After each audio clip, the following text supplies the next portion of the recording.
Right now, Iranian spy drones are monitoring the waters of the Arabian Sea, its cameras locked onto something massive moving through the darkness below. The USS Abraham Lincoln, one of America's most powerful aircraft carriers, cuts through these waters, with 3 guided missile destroyers flanking its sides. But this isn't just another routine patrol. The pieces are moving into position for what could become the opening moves of something far bigger than anyone wants to admit. The drone's transponder blinks on and off, appearing and disappearing from flight tracking systems, as if it's playing hide and seek with the entire world watching. And thousands of miles away in rooms filled with screens and officers studying every pixel of data, analysts are asking themselves the same question that should be keeping all of us awake at night. What happens when the drone stops watching and starts acting? Let me take you back just a few weeks to understand how we got here. January 26th, 2026. The Abraham Lincoln Carrier Strike Group crosses into the Middle East theater of operations. This isn't announced with fanfare or press releases. It happens quietly, the way a predator moves into new territory. The carrier displaces over 100,000 tons of American naval power. Its flight deck can launch aircraft that can strike targets over 500 miles away. Its escorts carry missile defense systems that can track and destroy threats from space to sea level. This floating city of 6,000 sailors and aviators represents the kind of power projection that has defined American foreign policy for generations. But here's what makes your spine tingle. Iran knows exactly where it is. And they've been watching it with technology that is cheaper than a luxury car, but potentially just as deadly as anything in America's trillion-dollar arsenal. The drone that was spotted on January 27th, bearing the signal designation SCP-2501, wasn't some sophisticated stealth aircraft. It was flying at 12,174 feet, appearing intermittently on civilian flight tracking websites that anyone with an internet connection can access. Think about that for a second. Iran is conducting reconnaissance on a U.S. carrier battle group, and they are doing it so openly that hobbyists tracking flights on their laptops can watch it happen in real time. The next day, another drone appeared, this time flying lower at 8,000 feet before its signal vanished at 1:33 in the afternoon. This isn't the behavior of a military trying to hide its capabilities. This is a message being broadcast for the entire world to see. We're watching you, we know where you are, and we want you to know that we know. But the story gets more complex, more layered, more dangerous when you zoom out and see the bigger picture that's developing across multiple oceans simultaneously. While that Iranian drone circles above the Abraham Lincoln, something else is happening in the northern Indian Ocean near a port city called Chabahar on Iran, the southeastern coast. Naval forces from 3 countries are preparing for joint military exercises scheduled for late February 2026. Iran, China, and Russia. Now, on paper, these exercises are about maritime security, counter-piracy operations, fighting terrorism at sea, and coordinating rescue missions.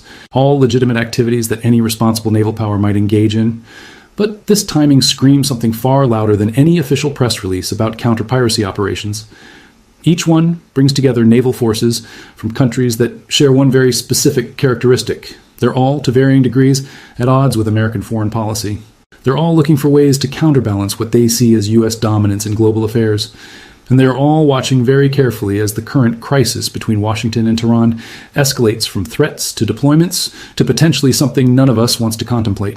Let me paint you a picture of what these exercises actually look like on the water. Iranian Navy vessels are sailing alongside ships from the Islamic Revolutionary Guard Corps Navy, that's the IRGC, the same organization that controls much of Iran's asymmetric warfare capabilities, including their drone programs. Chinese destroyers and replenishment ships, part of their ongoing anti-piracy mission in the Gulf of Aden, are conveniently available for joint operations. Russian corvettes and fleet oilers that are, not coincidentally, right in America's geopolitical backyard. These aren't small boats. These are warships equipped with missiles, torpedoes, electronic warfare systems, and, in Iran's case, something that's becoming their signature weapon, drones. Now, here's where the story takes a turn that should make anyone paying attention sit up straighter. Just 2 weeks before these exercises were announced for late February, a different set of naval drills took place off the coast of South Africa. The Will for Peace 2026 exercise, led by China and hosted at Simonstown Naval Base. This was supposed to include forces from 11 BRICS nations. Chinese destroyers crossed the Indian Ocean, and Iranian vessels made the journey south. But at the last minute, something happened that reveals just how much pressure is being applied behind the scenes. Iran was asked to accept observer status only. They were effectively uninvited from actively participating in the exercises. Why? Because on the same day, the Trump administration hit BRICS nations with a 25% tariff. That's not a slap on the wrist. That's economic warfare. And suddenly, Countries that were perfectly happy to conduct naval exercises with Iranian forces started getting very nervous about the economic consequences. But here's the critical detail that most people missed. South African officials said the decision to sideline Iran was made before the protests that erupted in Iran around 2 weeks prior. This wasn't a response to domestic unrest in Tehran. This was a calculated decision made because of American pressure, the kind of pressure that doesn't get announced in press conferences but gets delivered in private phone calls between defense ministers and heads of state. And yet, despite being sidelined in South Africa, Iran is moving full steam ahead with the exercises in their own backyard in February. The message is clear. You can pressure our partners in the South Atlantic, but in our own neighborhood, in the Persian Gulf, the Indian Ocean, and the Strait of Hormuz, we make the rules. Speaking of the Strait of Hormuz, we need to talk about what Iran has positioned there right now. A vessel called the Shahid Bagheri. Iran calls it their first aircraft carrier. Western analysts call it a helicopter carrier. Both descriptions are technically accurate, but both miss the point entirely. This ship is 240 meters long. It has a flight deck with a ski jump ramp. It can carry 60 drones and 30 fast missile-launching vessels. It has 8 Khazar defensive missiles with a 17-kilometer range, 8 anti-ship missiles from the Ghadir series, and possibly 2 ballistic missiles and containers on deck. It has electronic warfare teams, special commandos, diving units, and can sail continuously for a year without refueling. Let that sink in for a moment. Satellite imagery from January 27th shows this ship anchored about 5 kilometers south of Bandar Abbas port, right at the mouth of the Persian Gulf. It's not hiding. It's sitting there in plain view, a floating message to the American carrier group operating a few hundred miles away. And here's what makes this particularly dangerous. Military analysts, including Cameron Chell, the CEO of Canadian drone manufacturer Dragonfly, have been sounding alarm bells about what Iran's drone capabilities actually mean in practical terms. Iran's drone technology is worth tens of millions of dollars, which sounds expensive until you compare it to what it's designed to attack. The USS Abraham Lincoln costs about $13 billion to build. Each of its escort destroyers costs nearly $2 billion. The aircraft on its deck represent billions more. And Iran has figured out how to threaten all of that with drones that cost, in some cases, less than a luxury car. The specific threat is something called a saturation attack. Imagine hundreds of drones launched in a very short time window, all converging on the same target from multiple directions. Each drone is simple, unsophisticated, basically a flying bomb with just enough guidance to reach its target. They're not stealthy. Modern defense systems can shoot them down relatively easily. 1 drone, 10 drones, even 50 drones. The Abraham Lincoln's battle group could handle that without breaking a sweat. But what happens when it's 200 drones? What happens when the sheer numbers designed specifically to overwhelm the mathematical capacity of the defense systems to track and engage that many targets simultaneously? Here's the brutal economics of the situation. A single SM-2 or SM-6 interceptor missile costs between $2 million and $4 million. An Iranian Shahed drone, the type they've been producing by the thousands and sending to Russia for use in Ukraine, costs somewhere between $20,000 and $50,000 to manufacture. Do the math on that exchange rate. Iran can build dozens of drones for the cost of a single American interceptor. Regular people call it being bled dry, one cheap shot at a time. Iran launches 100 drones that cost them $5 million total. The Abraham Lincoln responds. Radar systems light up. SM-2 missiles launch from vertical launch systems. Close-in weapon systems fire. Electronic warfare attempts to jam the guidance systems. More money, more resources, more systems taxed to their operational limits. And Iran still has thousands of drones in inventory. Cameron Chell explained it in terms that should terrify anyone who understands maritime warfare. Aircraft carriers are relatively easy targets for low-cost drone systems when deployed in sufficient numbers. The Abraham Lincoln can move at over 25 knots, which is fast for a ship of its size, but it's not fast enough to simply outrun a coordinated drone swarm. It's 100,000 tons of steel sitting in water that Iran has been studying how to attack for decades. Now, let's talk about what happened in December that everyone should be paying attention to. December 16th, 2025, the U.S. military tested a stub-nosed delta-wing drone called Lucius, low-cost, uncrewed combat attack system. And here's the part that should make everyone pause and think very carefully about what's happening.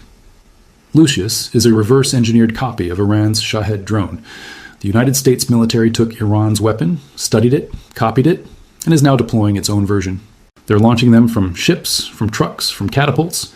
They cost about $35,000 per unit. They're designed to be manufactured by multiple companies simultaneously to enable mass production. The United States is literally adopting the Iranian drone warfare doctrine and turning it back against its creators. America has stealth aircraft costing billions, carriers, submarines, and satellite networks. representing the absolute cutting edge of military technology. And now in 2026, the US military is mass-producing cheap kamikaze drones based on Iranian designs because they've recognized something fundamental about modern warfare. Sometimes quantity has a quality all its own.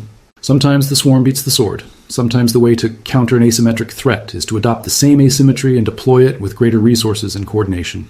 But here's where the international dimension becomes impossible to ignore. While carriers and drones play cat and mouse in the Arabian Sea, the Russian Defense Ministry released a statement afterward that used very specific language. The developments in Venezuela and Iran require our departments to conduct constant analysis of the situation in the security sphere and take corresponding actions. Venezuela and Iran. Both are test cases for whether the United States can still impose its will unilaterally on nations it considers adversaries. But Russian Foreign Minister Sergei Lavrov went further, talking about deepening cooperation in joint operations, personnel training, enhancing strategic coordination, and protecting shared interests. And this is happening right as Iran prepares to host joint exercises with both countries in the Persian Gulf. The timing isn't coincidental. Iran is demonstrating that yes, America can deploy carrier groups to the Persian Gulf, but Iran has partners, has backing from powers that can to some degree balance American military might.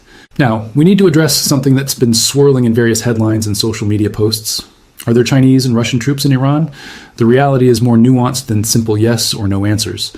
There are naval forces from China and Russia that regularly operate in waters near Iran. The nature of military alliances has changed. You don't need boots on the ground. You need the uncertainty in an adversary's mind about what a strike on one partner might trigger from the others. Iranian Admiral Shahram Irani, the Iranian Navy chief, dispatched 2 flotillas towards South Africa in December for the exercises there, the 103rd and 104th flotillas. One was meant to participate in exercises, the other to escort commercial shipping. These forces include corvettes like the Iris Nahid and expeditionary sea bases like the Iris Shahid Madavi. These aren't coastal patrol boats. They can operate in international waters with the same freedom of navigation that Western navies have claimed as their exclusive right for generations. Meanwhile, Russian corvettes like the RFS Stoichi sailed for months from the Baltic Fleet, passing through European waters, where they were shadowed by NATO vessels, including the British Royal Navy, making the long journey to African waters and then positioning to participate in operations near the Middle East. Chinese destroyers from their 48th Naval Escort Task Force are conveniently positioned to participate in exercises with Iranian forces. The South African exercises revealed something else important.